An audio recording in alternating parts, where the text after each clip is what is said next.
आज हमने power in register capacitor यानी कि आरसी सीरीज सर्किट में पढ़ना है। जैसा कि आप जानते हैं, आरसी सीरीज सर्किट हम कहते हैं ऐसे सर्किट्स को जिसमें रजिस्टर और कैपेसिटर सीरीज में लगे हों। और सीरीज में लगे होने का फायदा ये होता है कि आपके पास रजिस्टर और कैपेसिटर में से same amount of current flow हो रहा होता है, और करंट हम चार्जेस के फ्लो को कहते हैं, जबकि पावर हम कहते हैं rate at which electrical energy is transferred, यानी कि वक्त के लिहाज से कितनी तेजी के साथ इलेक्ट्रिकल एनर्जी एक आरसी सीरीज सर्किट में ट्रांसफर हो रही है। इसी को असल में हम क्या कहते हैं, पावर। जबकि इलेक्ट्रिकल एनर्जी हम असल में कहते हैं energy due to flow of charges, यानी कि चार्जेस के फ्लो की वजह से जो एनर्जी होती है वो कहलाती है इलेक्ट्रिकल एनर्जी। इस सर्किट में आपके पास यहाँ पर एक अल्टरनेटिंग वोल्टेज सोर्स लगी है जिसकी मैग्नीट्यूड और पोलैरिटी जो है ना वो चेंज हो रही होती है कंटिन्यूसली। इस अल्टरनेटिंग वोल्टेज सोर्स लगे होने की वजह से आपके पास इस सर्किट में अल्टरनेटिंग करंट फ्लो होता है जिसको हम आई ऑफ टी से रिप्रेजेंट कर रहे हैं। तो रजिस्टर के क्रॉस जो वोल्टेज ड्रॉप होता है उसको हम वी आर कह रहे हैं, जबकि जो कैपेसिटर के क्रॉस वोल्टेज ड्रॉप होता है उसको हम वी सी कह रहे हैं। जबकि आपके पास रजिस्टर की जो रेजिस्टेंस होती है प्रॉपर्टी उसको हम आर से लेबल करते हैं, जबकि कैपेसिटर की जो प्रॉपर्टी है कैपेसिटेंस उसको हम सी से लेबल करते हैं। तो अब सबसे पहले हम बात करेंगे आरसी सीरीज सर्किट में power delivered at any instant of time, यानी कि वक्त के किसी भी लम्हे पर इस अल्टरनेटिंग वोल्टेज सोर्स की वजह से कितनी पावर डिलीवर हो रही है इस सर्किट में जो लगे हुए कंपोनेंट्स हैं रजिस्टर और कैपेसिटर उनको। तो पावर हमारे पास होती है पी, और क्योंकि ये किसी भी वक्त के लम्हे पर हम देख रहे हैं तो इसका मतलब है इस पावर को टाइम का फंक्शन होना चाहिए, यानी कि टाइम पे डिपेंड करनी चाहिए। तो जो पावर डिलीवर हो रही होगी किसी भी इंस्टेंट ऑफ टाइम पर वो पी ऑफ टी है, जो कि बराबर होगी जो वोल्टेज ड्रॉप होगा या जो टोटल वोल्टेज सप्लाई किया जा रहा है, इसको बेहतर यूं कहना चाहिए किसी भी इंस्टेंट ऑफ टाइम पे, जो कि वी ऑफ टी होगा, और साथ प्रोडक्ट आ जाएगा किसी भी इंस्टेंट ऑफ टाइम पर जो करंट फ्लो हो रहा है। और करंट फ्लो हम कहते हैं चार्जेस के फ्लो को। जितना चार्जेस ज्यादा फ्लो करेंगे उतना करंट ज्यादा होगा। हम ये मानकर चलते हैं अभी कि आपके पास जब अल्टरनेटिंग वोल्टेज सोर्स लगी हो तो उससे जो वोल्टेज दिया जा रहा है वो असल में हमारे पास साइनोसाइडल है। तो जो साइनोसाइडल वोल्टेज होता है उसको हम रिप्रेजेंट करते हैं वी से आपके पास, और वी आपके पास बराबर होता है मैक्सिमम वैल्यू ऑफ वोल्टेज जो कि वी एम है, और साथ आपके पास साइन ओमेगा टी जो कि इस बात को कंफर्म कर रहा है कि जो वोल्टेज है ये साइन के तरह क्या करता है, ये वेरी करता है। जैसे यहाँ पर आपके पास इस फिगर में साइनोसाइडल अल्टरनेटिंग वोल्टेज का ग्राफ टाइम के लिहाज से प्लॉट किया गया, जिसमें आपके पास ये जो ग्राफ है ये एक्चुअली किसका है, साइन का है, जिसमें ये जो पीक वैल्यूज होंगी वोल्टेज की वो कहलाती है वी एम, और पीक वैल्यू हम कहते हैं मैक्सिमम वैल्यू ऑफ वोल्टेज को। तो वी ऑफ टी की जगह हम वोल्टेज की ये तो वैल्यू सब्स्टिट्यूट कर देंगे, लेकिन करंट की क्या वैल्यू पुट करें, वो असल में हम जो फेजर डायग्राम हमने ड्रॉ की थी आरसी सीरीज सर्किट के लिए उसमें हमने ये देखा था कि आपके पास जब रजिस्टर और कैपेसिटर लगा होता है तो रजिस्टर प्योर रजिस्टिव के सर्किट के अंदर जिसमें कैपेसिटर अगर ना मौजूद हो तो उसके अंदर करंट और वोल्टेज क्या होते हैं, वो आपस में इन फेज होते हैं। लेकिन अगर प्योर कैपेसिटिव सर्किट लगा हो, यानी कि आपके पास अल्टरनेटिंग वोल्टेज सोर्स के साथ सिर्फ एक कैपेसिटर लगा हो, तो उसको हम प्योर कैपेसिटिव सर्किट कहते हैं। तो उसमें जो करंट है वो लीड कर रहा होता है वोल्टेज को, कितने एंगल से, 90 डिग्री से। तो जब हम आरसी सर्किट की फेजर डायग्राम बनाते हैं तो उसमें आप भी ये ऑब्जर्व करने को मिला था कि जो करंट है असल में वो आपके पास क्या करता है, वो लीड करता है वोल्टेज को किस एंगल से, 90 डिग्री के एंगल से। तो वही चीज हम यहाँ पर सब्स्टिट्यूट करेंगे। तो वक्त के किसी भी लम्हे पर इस आरसी सर्किट में जो करंट फ्लो हो रहा होगा आई ऑफ टी, वो असल में हमारे पास बराबर होगा मैक्सिमम वैल्यू ऑफ करंट जो कि आई एम होगी, और उसके साथ साथ आपके पास आ जाएगा साइन ओमेगा टी, यहाँ पे मैं ओमेगा टी लिख लूंगा, और साथ आ जाएगा आपके पास प्लस फाई। फाई ये वो फेज एंगल है जिससे वो क्या करता था, वो लीड करता था करंट किसको, वोल्टेज को। करंट का वोल्टेज को लीड करने का मतलब ये है कि असल में करंट अपनी मैक्सिमम वैल्यू ग्राफ में पहले हासिल कर लेता है, जबकि वोल्टेज लेट हासिल करता है। तो हम ये एक्सप्रेशंस वोल्टेज के और करंट के इस एक्सप्रेशन में पुट करेंगे तो हमें किसी भी लम्हे पर क्या पावर डिलीवर हो रही होगी इस पूरे सर्किट को यानी कंपोनेंट्स को, वो कैलकुलेट हो जाएगी। तो सबसे पहले हम वो कर लेते हैं। तो मैं यहाँ पे लिखता हूँ पी ऑफ टी जो कि बराबर आ जाएगी V M sine omega T, और आई ऑफ टी की जगह हमारे पास आ जाएगा आई एम यानी कि मैक्सिमम वैल्यू ऑफ करंट, और साथ आ जाएगा sine omega T plus phi. और फाई क्या है, फेज एंगल या फिर फेज डिफरेंस, जो कि आपको ये बताता है कि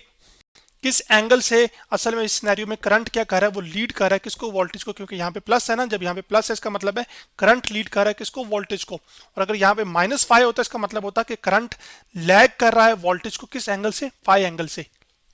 तो अब हमारे पास Vm और Im आ गया, ठीक है। तो मैं यहाँ पर क्या करता हूँ कि Vm को मल्टीप्लाई कर लेता हूँ Im के साथ, तो ये Vm Im आ जाएगा, और हमारे पास ये एक्सप्रेशन बन जाएगा साइन ओमेगा टी और साथ वही आगे ये वाला एक्सप्रेशन आ जाएगा।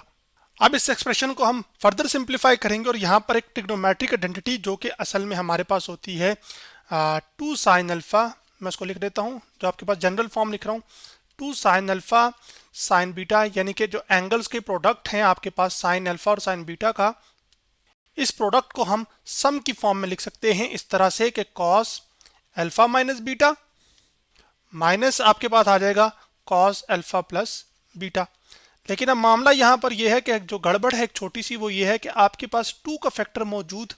नहीं है यहाँ पर। तो हम क्या करेंगे, एक 2 मल्टीप्लाई कर लेंगे और एक 2 डिवाइड कर लेंगे, तो वो ओवरऑल रिजल्ट को कोई इफेक्ट तो नहीं करेगा। इस वजह से मैं जो पावर है पी ऑफ टी उसको लिख सकता हूँ V M I M over 2, यहाँ पे मैंने 2 वो लिख दिया, और उसके बाद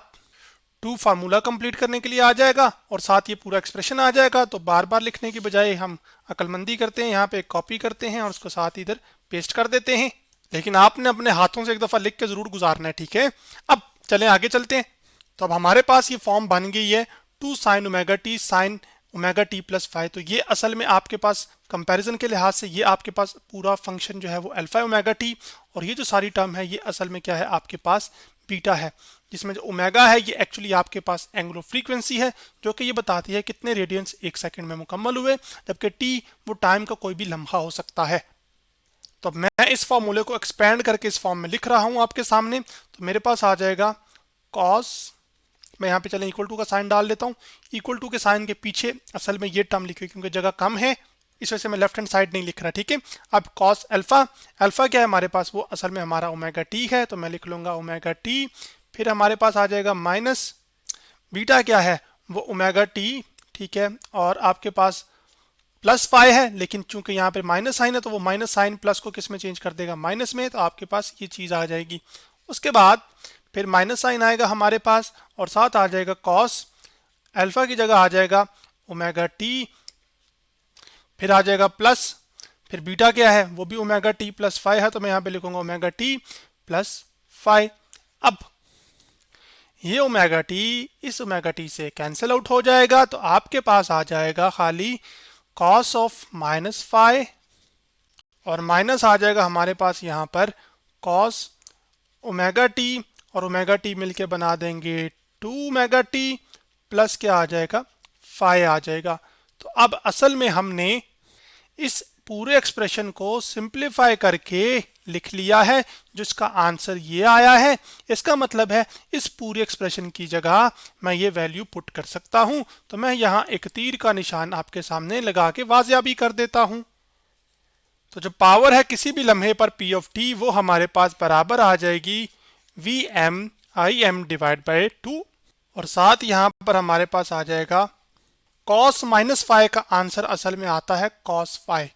वो इस वजह से क्योंकि कॉस असल में आपके पास कॉस ऑफ थीटा एक्चुअली आपके पास एक इवन फंक्शन है।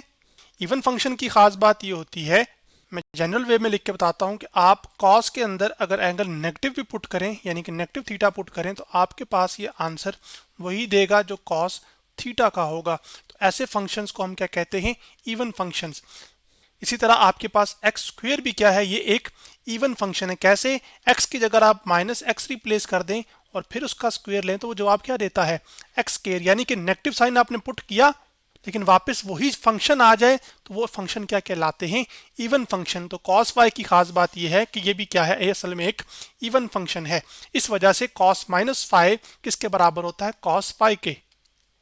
आप तो कैलकुलेटर से बड़े अच्छे तरीके से वाकिफ है ना, तो चलें इस बात को हम कैलकुलेटर से भी वेरीफाई कर लेते हैं। मिसाल के तौर पे मैं लिखता हूँ -50, तो -50 का मैंने लेना है cos, तो मैं यहाँ पे जाऊँगा cos -50 करूँगा तो क्या आंसर आ रहा है 0.6427। बस ये नंबर याद रखिएगा। अब मैं इसको क्लियर करता हूँ। अब मैं -50 की बजाय इसको क्लियर करता हूँ पहले एक दफ़ा, फिर +50 लिखता हूँ और इसका ट्रिग्नोमेट्रिक फंक्शन जाके cos लेता हूँ, तो क्या आ रहा है, वो सेम ही आ रहा है ना 0.6427 जो मैंने आपसे नंबर कहा था याद रखने का। तो यहाँ से मेरी जो बात थी वो वेरीफाई भी हो जाती है। माइनस आ जाएगा हमारे पास यहाँ पर cos और आपके पास आ जाएगा 2ωt + 5। तो आपके पास ये जो बाहर एक्सप्रेशन लिखा हुआ है इसको भी हम सिंप्लीफाई करके एक खास फॉर्म में लिख सकते हैं जिससे आप बहुत अच्छे तरीके से वाकिफ हैं। तो जो वी एम और आई एम है इसके नीचे जो 2 लिखा है ना, इसको मैं यूं लिख सकता हूं Vm ओवर अंडर रूट 2, और आपके पास साथ आ जाएगा multiplied by Im divided by under root 2।